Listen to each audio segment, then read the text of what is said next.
अस्सलाम वालेकुम स्टूडेंट्स।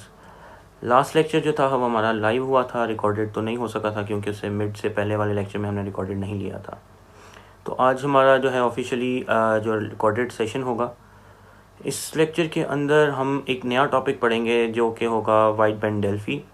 उसके अंदर हम जो है वो बेसिकली ये सॉफ्टवेयर प्रोजेक्ट मैनेजमेंट का एक जो है एस्टिमेशन के लिए जो है ये एक मॉडल है जिसके थ्रू हम एस्टिमेट कर सकते हैं कॉस्ट को और टाइम को, ताकि जब भी हम क्लाइंट को कोई भी डेडलाइन प्रोवाइड करते हैं या हम कॉस्ट एस्टिमेशन प्रोवाइड करते हैं तो वो नियर टू एक्यूरेट होनी चाहिए, ना कि एक डमी होनी चाहिए।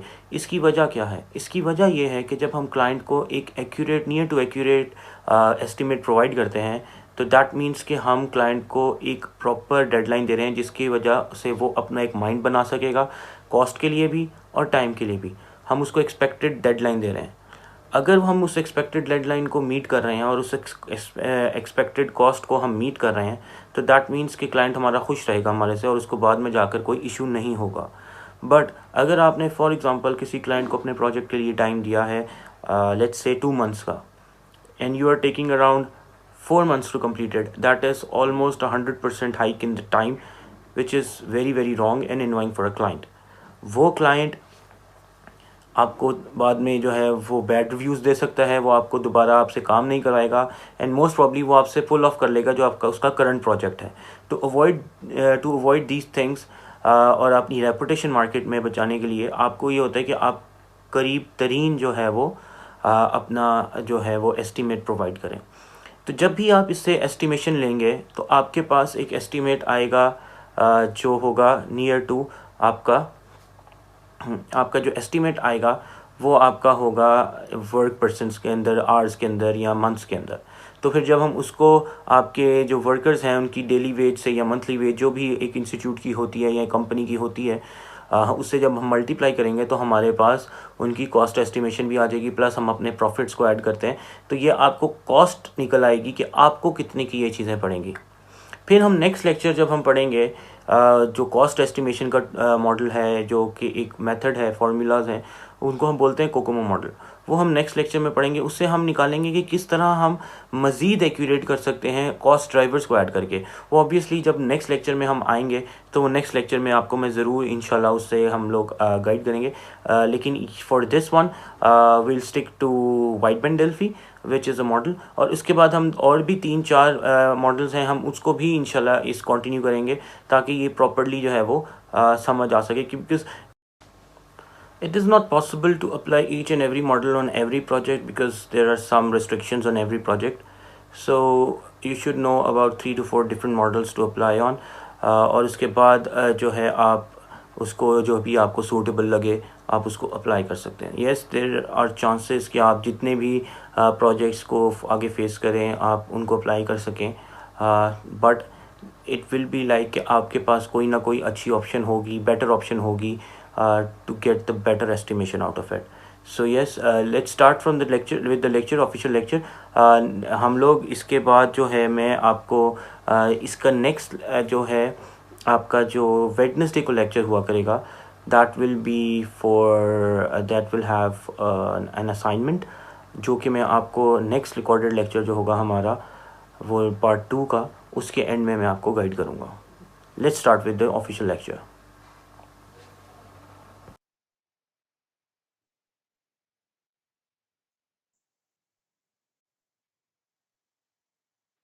अस्सलाम वालेकुम। हमारा अभी 2 वीक्स का गैप रहा है स्टडीज़ में, तो हम नए टॉपिक्स ऑब्वियसली नहीं कवर कर पाए, लेकिन उसमें हमने मिड्स और मॉक मिड्स को ज़रूर कवर किया है। तो लास्ट टाइम तक हमने बिजनेस मॉडल्स जो थे उनको कंप्लीट किया था, जिसके अंदर हमने 2 बिजनेस मॉडल पढ़े थे। एक स्वॉट एनालिसिस था और एक मोस्ट एनालिसिस था जो हमने, और उसके साथ विजन स्टेटमेंट और प्रोजेक्ट स्टेटमेंट, प्रोडक्ट स्टेटमेंट, ये सारी चीज़ें हमने कवर की थी। और इस तरह और टॉपिक्स जो थे हमने कवर किए थे जो मिड से पहले एवेल्यूएट हो चुके हैं। अब हमारा जो है पोस्ट मिड सेशन जो है उसके अंदर हम इसको थोड़ा सा आगे एडवांस लेवल पर लेके चलेंगे। तो आज का जो लेक्चर है उसमें हम कवर करेंगे इंशाल्लाह, उसके अंदर जो पहला टॉपिक है उसके अंदर एस्टिमेशन का है, और जो उसके बाद जो है हम एस्टिमेशन और एक जो है एस्टिमेशन मॉडल जिसे बोलते हैं वो उसको वाइड बैंड डेल्फी मॉडल, उसको हम देखेंगे कि उसको किस तरह हम परफॉर्म कर सकते हैं। तो आज लेट्स स्टार्ट। हमें आपको जो है वो जो अपनी साथ जो है स्क्रीन उसको प्रेजेंट कर दूं ताकि आप लोगों को स्लाइड्स भी साथ साथ नजर आती रहे।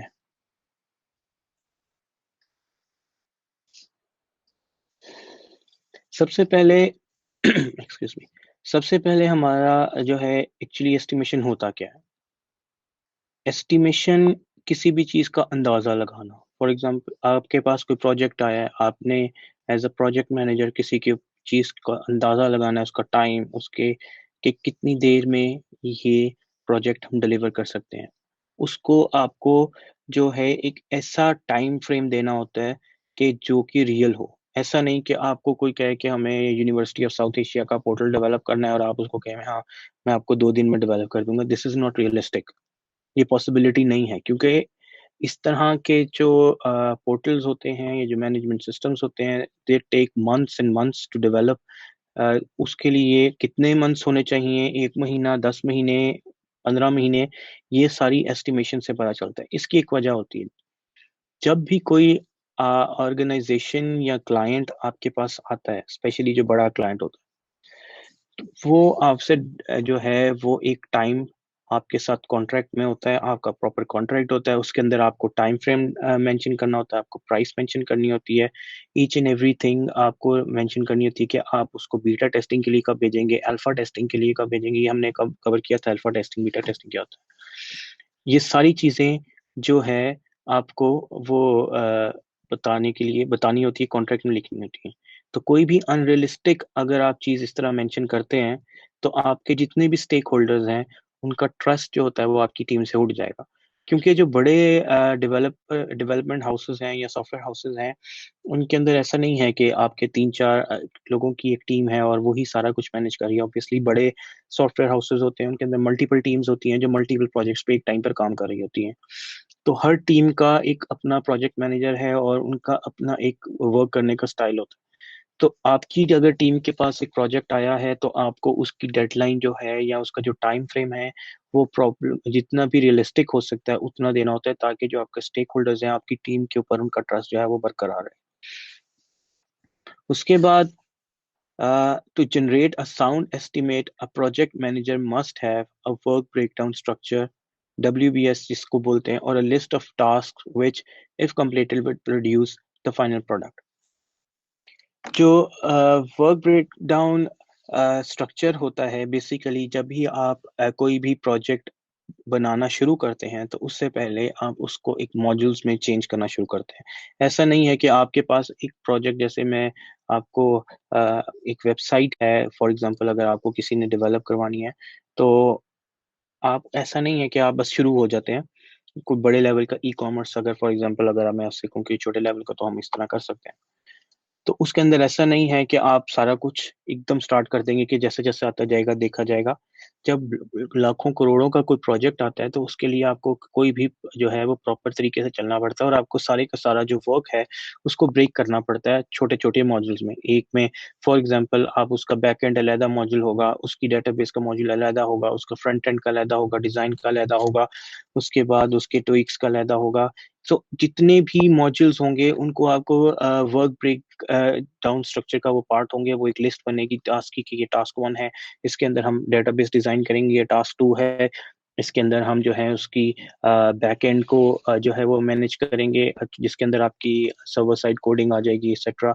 उसके बाद एक टास्क मॉड्यूल बनाएँगे जिसके अंदर हम लोग डिज़ाइन टीम को जो है इन्वॉल्व करेंगे। एक मॉड्यूल होगा जिसके अंदर हमने जो है यूएक्स डिज़ाइनर्स को जो है वो इम्प्लीमेंट करवाना होगा काम, एंड सो फोर्थ। जितने भी हम वो बनाना चाहेंगे उसको वर्क ब्रेकडाउन स्ट्रक्चर के अंदर, वो प्रॉपर मैनेज होगा। उसके लिए आपको एस्टिमेट फिर हर जो है वो टास्क के अगेंस्ट जो है वो बताया जाएगा कि इस काम को इतना टाइम लगेगा, इस काम को इतना। जैसे फॉर एग्जांपल अगर आप कोई ऐसी वेबसाइट बना रहे हैं जो कि पेमेंट मेथड लेती है, या आप ई-कॉमर्स जैसे मैंने बताया, तो उसका एक पेमेंट मेथड का मॉड्यूल हो सकता है कि आपको पेमेंट मेथड के लिए एक 2-4 दिन, 6 दिन, 8 दिन, 10 दिन चाहिए इम्प्लीमेंट करने के लिए। फिर उसके बाद आपको जो उसका कार्ड फीचर है उसको आपको मे बी 2 घंटे चाहिए करने के लिए। सो आपको इस तरह जो है ये चीज़ें सारी की सारी आपस में इनको डिवाइड करना पड़ता है और फिर उनको एक प्रॉपर लिस्ट में लिस्ट डाउन करना होता है। ऐसा नहीं है कि आपने बस एक प्रोजेक्ट देखा, उसको एस्टिमेट दे दिया, यार ये प्रोजेक्ट आया और आपने उसको कहा हाँ मुझे 2 महीने दे दो, मैं आपको करके दे दूंगा। अदरवाइज और वो रियल लाइफ में अगर आप उसको देखेंगे एक प्रॉपर एस्टिमेशन, तो शायद वो हफ्ते का भी प्रोजेक्ट ना हो। तो ये सारी चीज़ें हमें प्रॉपर करनी पड़ती है। आपको हर टास्क, जैसे मैंने आपको बताया, जैसे लिस्ट हमने अभी डिस्कस किया कि लिस्ट बनती है, तो हर टास्क के ऊपर आपको थोड़ा सा एफर्ट लगाना पड़ता है कि कितना टाइम रियलिस्टिकली पॉसिबल है इस टास्क के लिए। फिर उसके लिए आपको एजम्पशंस लगाने पड़ते हैं। अब एजम्पशंस लगाने के लिए आप अपने पास्ट एक्सपीरियंसेस भी देख सकते हैं और आप थोड़ा सा लॉजिकल अप्रोच भी ले सकते हैं कि आप ऑब्वियसली अगर आपको एक बेसिक सी बात है, अगर आप में से मोस्टली जो है आप वेब इंजीनियरिंग का सब्जेक्ट पढ़ चुके होंगे, आपको पता होगा कि जो वेब का जो लॉगिन साइन अप पेज है, it takes around like maybe maximum 10 to 20 minutes, 10 to 15 minutes लेता है आपको वो बनने के लिए, जिसके अंदर प्रॉपर आपकी ऑथेंटिकेशन भी लग जाती है। तो अगर कोई आपका वो एक उसके अंदर ब्रेकडाउन स्ट्रक्चर के अंदर आपके अंदर कोई बात करे कि हमें उसके लिए हफ्ता चाहिए या 10 दिन चाहिए, obviously this is not realistic at all.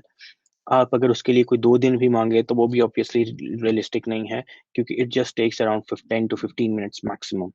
तो ये सारी चीज़ें आपको जो है वो ध्यान में रखनी होती हैं। आपको उसके बाद जो है वो सारी की सारी जो assumptions हैं वो प्रॉपर और एफर्ट लगाकर उसको करना होता है। फिर उसके बाद जो आपकी प्रोजेक्ट की टीम है उसका कंसेंसस होता है कि वो कौन-सी जगह पर अपने आप को राज़ी कर रहे हैं, सारे के सारे एस्टिमेट एक्यूरेट कहाँ पर हो रहा है। वो सारे जितनों ने भी उस टीम का पार्ट है, वो सारी अपनी राय देंगे। Excuse me. Team members make assumptions about the work to be done in order to deal with incomplete information. फिर उसके बाद जो कुछ ऐसी चीजें होती हैं समटाइम्स, इंफॉर्मेशन जो है वो इनकम्प्लीट दी जाती है। समटाइम्स आपको कोई ऐसी चीजें होती हैं जो प्रोजेक्ट के बारे में बताई नहीं जाती, लेकिन कुछ जो ऑब्वियसली वो एक कहते हैं ना ऑब्वियस बात होती है, ऑब्वियसली वो ज़रूरी होती है, लेकिन वो उनको मेंशन नहीं किया जाता। फॉर एग्जांपल, जैसे ई कॉमर्स की वेबसाइट को ही हम उसकी एग्जांपल आगे लेके चलेंगे।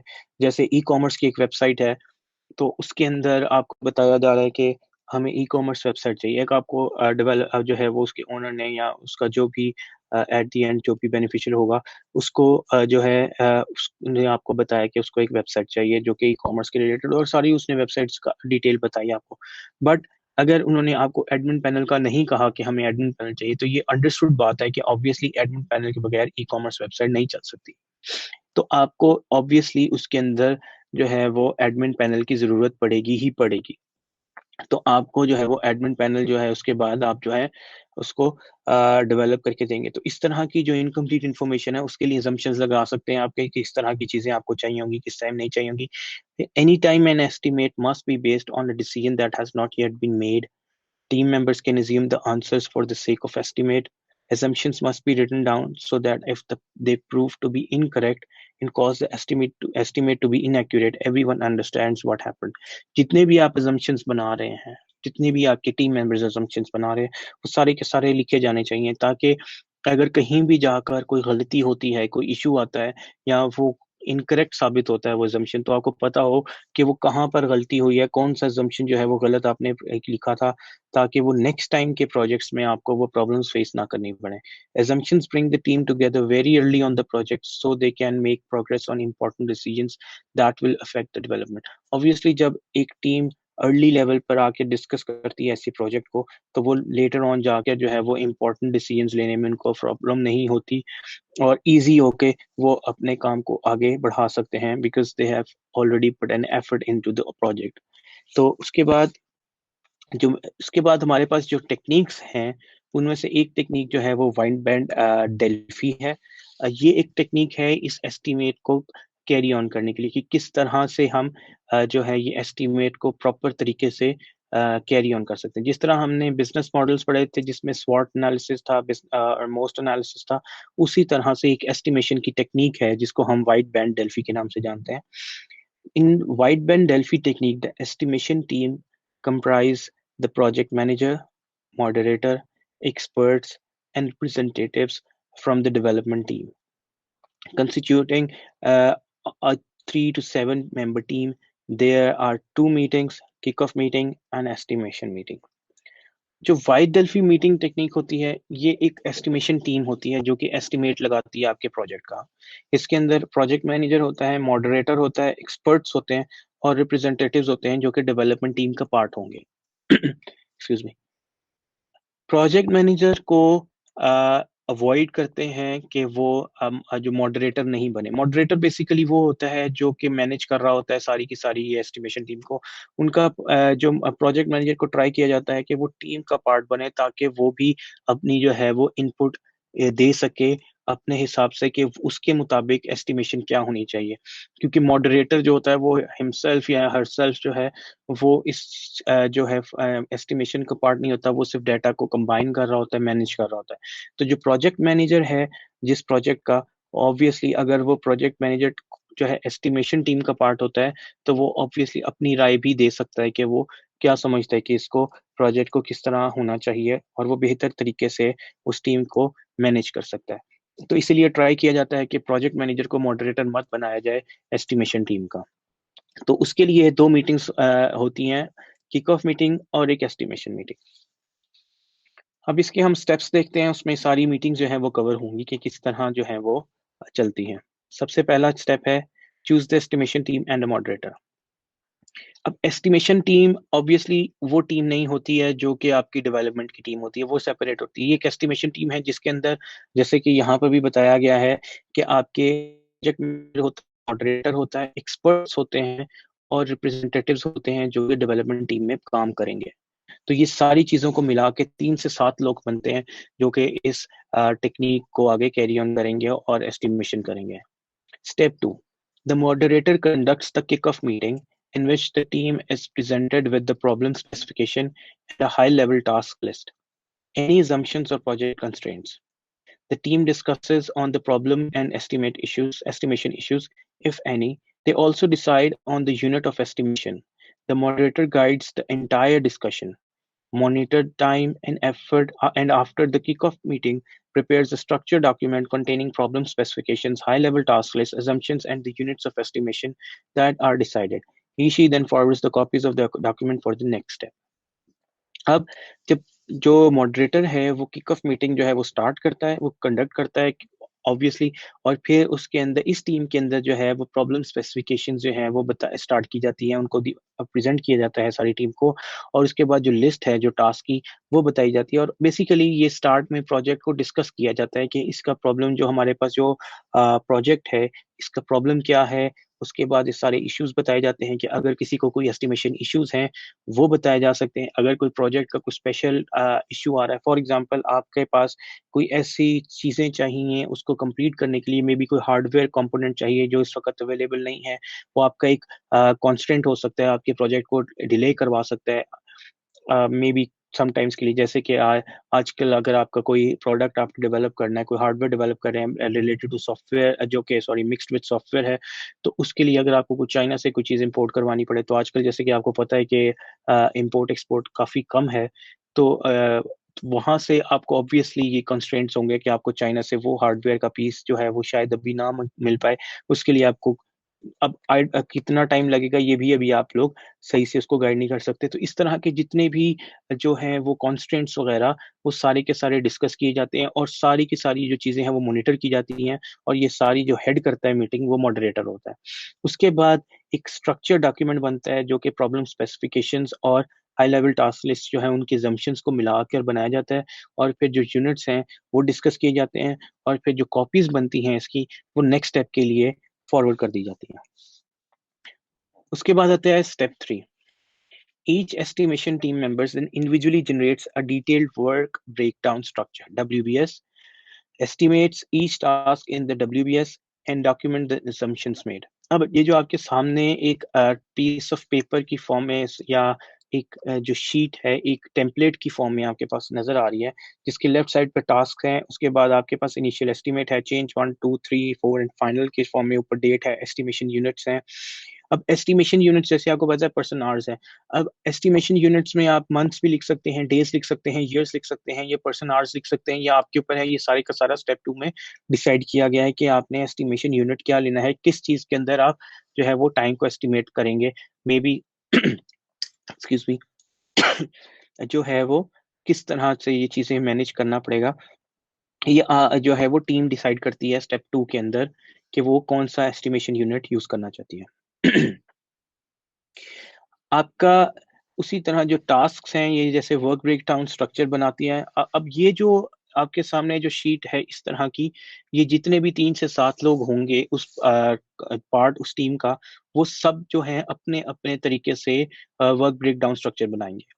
फॉर एग्जाम्पल, जैसे मैंने आपको बताया था, एक हम लोग ई कॉमर्स की वेबसाइट का ही अगर आगे ट्रैक करेंगे उस एग्जाम्पल को, तो हर बंदे के पास अलहदा अलहदा वर्क ब्रेकडाउन स्ट्रक्चर बनेगा। हर बंदा अपने टास्क अलहदा बनाएगा। 7 बंदों का अगर फॉर एग्जाम्पल वो एक टीम है, जो एस्टिमेशन टीम है, तो हर टीम मेंबर जो है वो अपनी इंडिविजुअल बनाएगा अपने तरीके से। किसी का 6 टास्क में डिवाइड करेगा, कोई 7 में करेगा, कोई 8 में करेगा, कोई 2 में कर देगा, कोई 4 में कर देगा।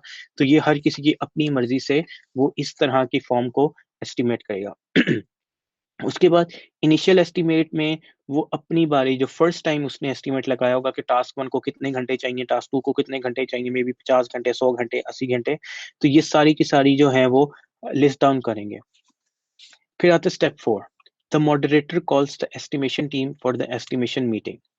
If any of the estimation team members respond saying that the estimates are not ready, the moderator gives more time and resends the meeting invite.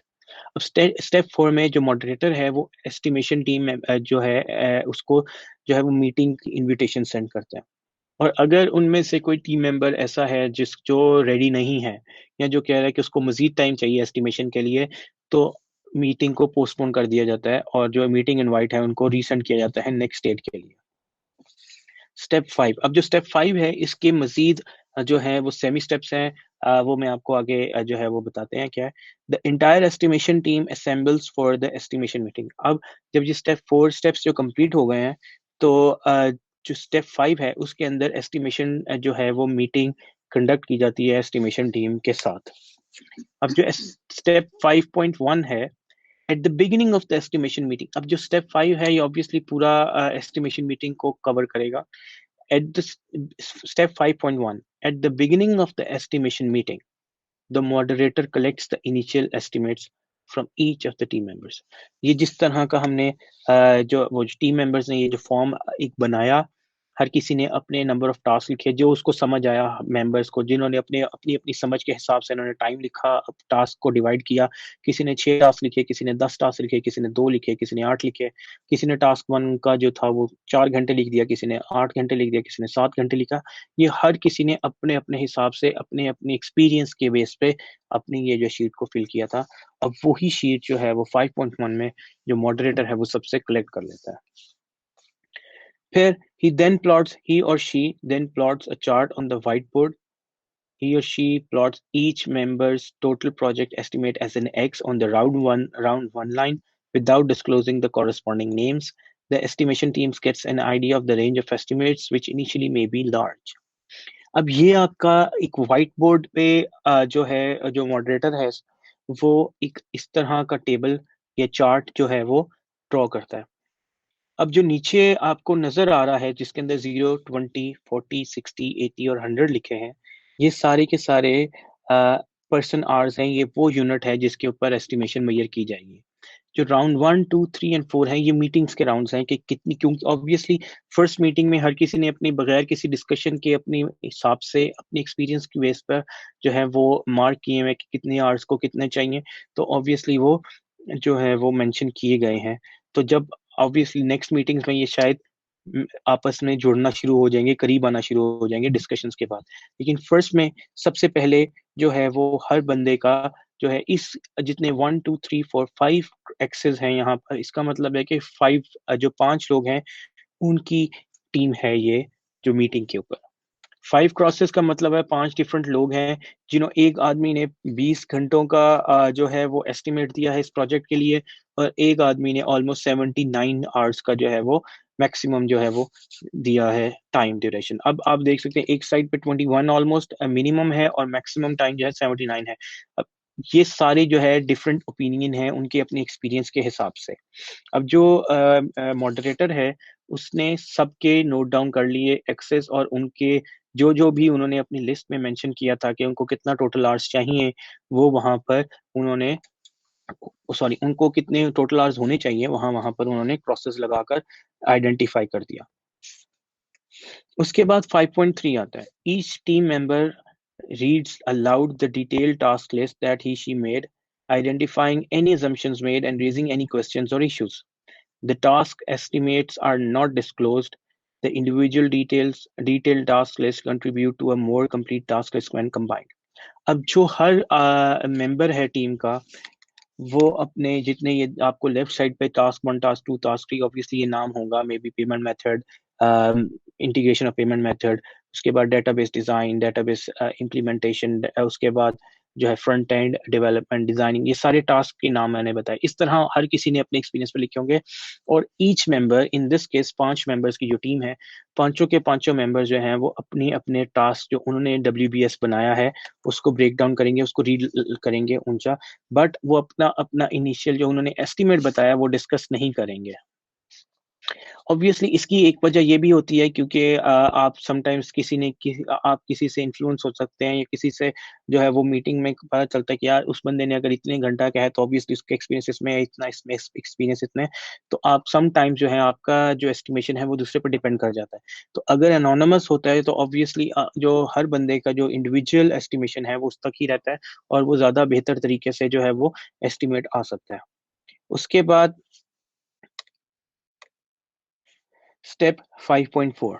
The team then discusses any doubt, problem they have about the task they have arrived at, assumptions made, and estimation issues. उसके बाद एक proper meeting discussion होती है जिसके ऊपर बताया जाता है कि कोई भी इश्यूज होते हैं या कोई डाउट्स हो, कोई प्रॉब्लम्स हो, कोई ऐसा बीच में टास्क जनरेट हो रहा है जो कि प्रॉब्लम हो सकता है, जो प्रॉब्लमेटिक हो सकता है, जो कि प्रॉब्लम क्रिएट कर सकता है, जो डिले पैदा कर सकता है, मे बी जो है वो बैंक्स जो हैं वो और मे बी वो नहीं प्रोवाइड कर रहे हैं आपको APIs या कोई भी इस तरह की इंफॉर्मेशन जिसकी वजह से इश्यूज पैदा हो सकते हैं। तो ये सारी की सारी चीजें जो हैं वो आपका जो है वो सारी डिस्कस की जाती हैं, assumptions को सारा का सारा देखा जाता है, और उसके बाद एस्टिमेशन इश्यूज भी सारे डिस्कस किए जाते हैं जिस तरह मैंने अभी आपको बताया। उसके बाद each team member then revisits his or her task list and assumptions and makes changes if necessary. The task estimates also may require adjustment based on the discussions, which are noted as plus NHRs for more effort and minus Rs for less effort. The team member then combine the changes in the task estimates to arrive at the total project estimate. अब ये जो list है, obviously ये जो form है या जो ये टेम्पलेट है, ये इसको ऐसा नहीं है कि एक दफ़ा यूज़ करके डिस्कार्ड कर दी जाती है। ये जो आपको इनिशियल एस्टिमेट के आगे चेंज 1, 2, 3, 4 नज़र आ रहे हैं, ये ऑब्वियसली जितनी मीटिंग्स होंगी उतने चेंजेस होंगे घंटे में। अगर इनिशियली एक बंदे को लग रहा है कि एक टास्क के लिए 2 घंटे चाहिए, तो जब वो मीटिंग में जाएँगे, डिस्कस करेंगे उस टास्क को, तो वो ऑब्वियसली प्लस माइनस घंटे जो होंगे वो डिस्कशन के बाद होंगे।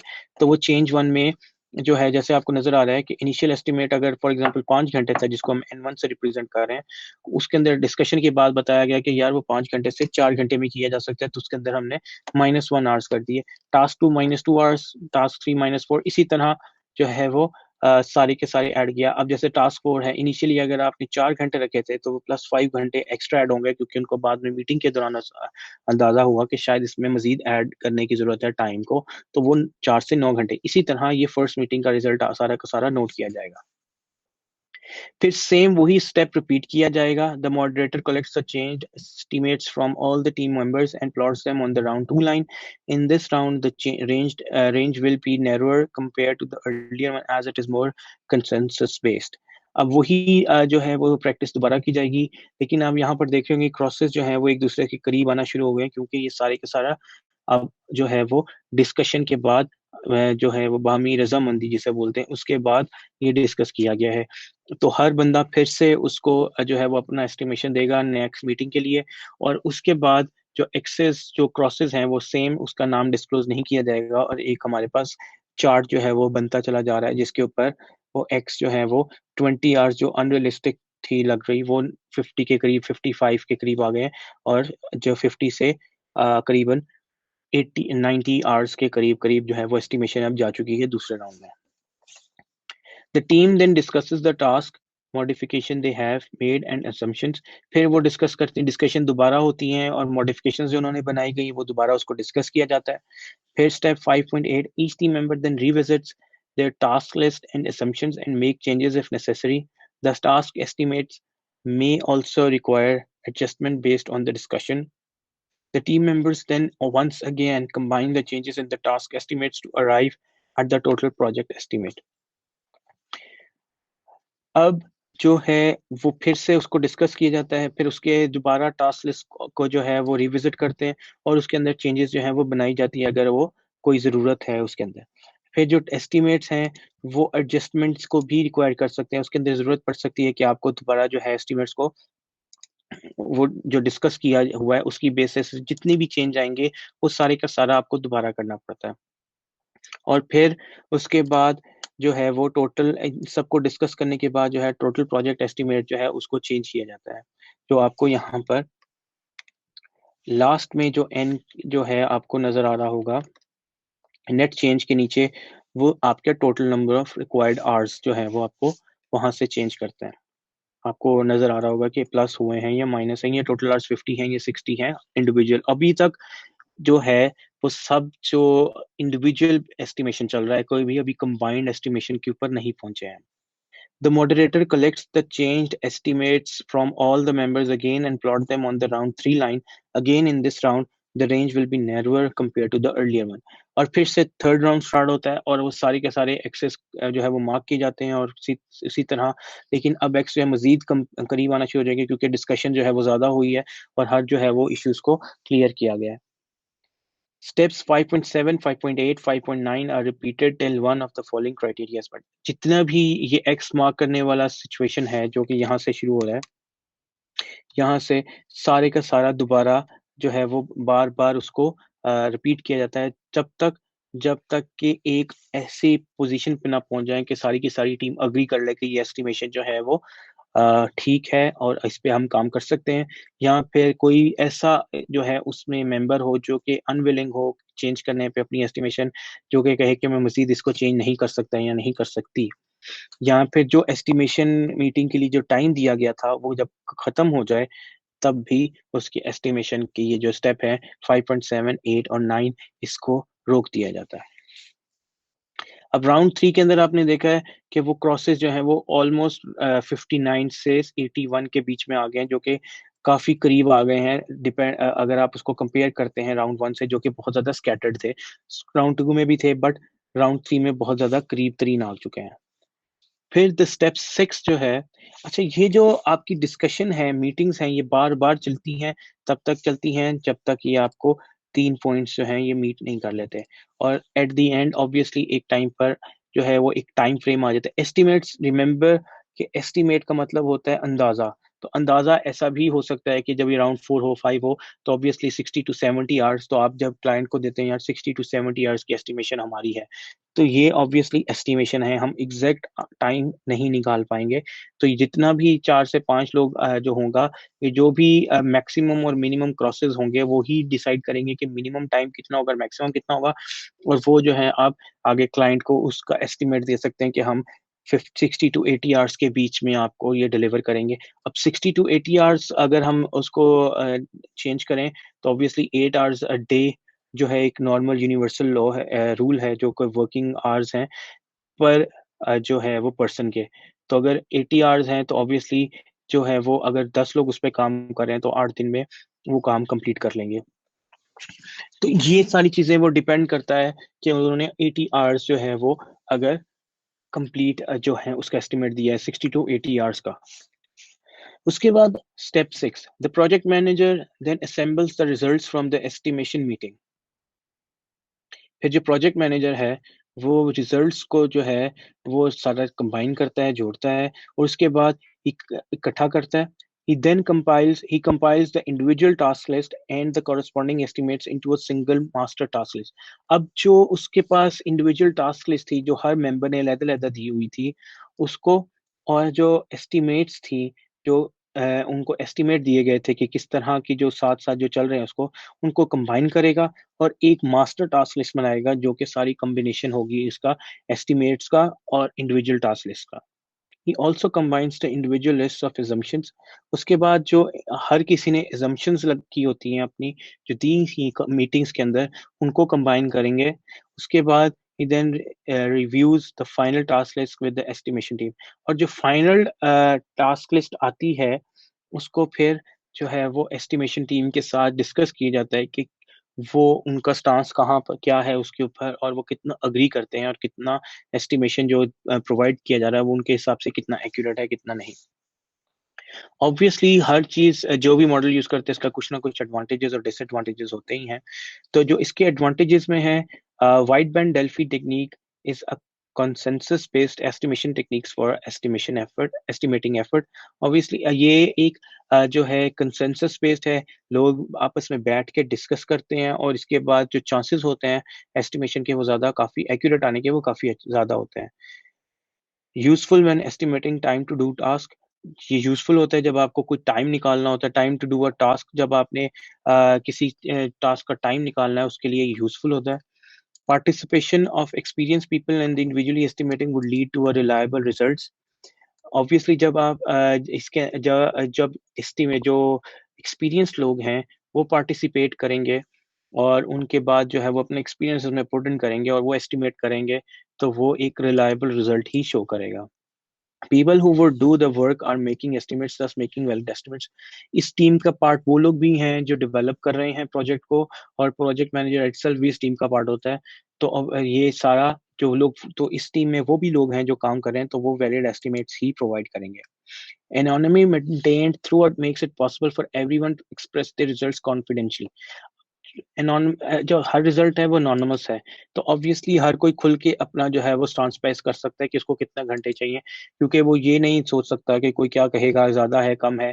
किसी का कोई प्रेशर लिए बगैर हर कोई अपना हिसाब से रिजल्ट्स को वो बता सकता है जो उसके दिल में सही से उनको एक्सपीरियंस के बेस पर आता है. एक सिंपल टेक्निक है, ऑब्वियसली एक मीटिंग बेस्ड है और आपको इजीली जो है वो आप रिजल्ट तक पहुंच सकते हैं. और फिर उसके बाद जो assumptions हैं वो डॉक्यूमेंट की जाती हैं. उसके बाद डिसएडवांटेजेस जो हैं, मैनेजमेंट की सपोर्ट आपको रिक्वायर्ड होती है इसमें, क्योंकि वही आपको जो है वो लेट गो कर वो सॉरी असाइन करते हैं टीम्स, और उसके बाद the estimation results may not be what the management wants.